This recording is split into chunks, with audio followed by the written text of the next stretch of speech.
Laurel starts to question Pollard's attitude. Emmerdale's Sharma will be confronted about Eric Pollard's ongoing blackmail next week when his wife Laurel Thomas becomes suspicious about Eric's rude behavior.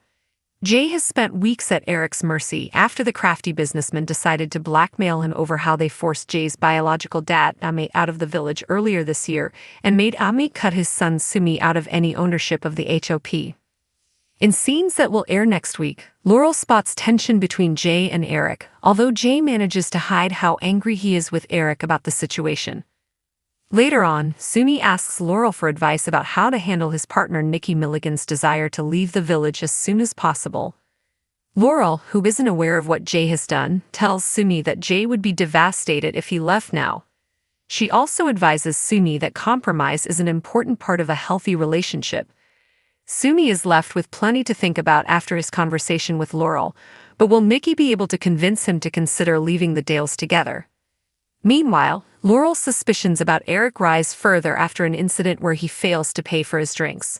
When she questions his attitude, he suggests she talk to Jay about it. Taking his words in, Laurel heads to Mulberry Cottage and grills Jay about Eric's unpleasant behavior. Will a nervous Jay admit the truth to Laurel? Chris Bisson spoke earlier this year about the re-emergence of Jay's dark side following his revenge on Emmett. This has changed something inside him, and going forward the way he views life and people and relationships may well be affected, he said. Certainly the way he treats business will probably be affected too. I think he is going to become a bit more ruthless. He feels he has been taken for a bit of a fool, and he feels like that is never going to happen again. So yes, maybe Bad Jay is back.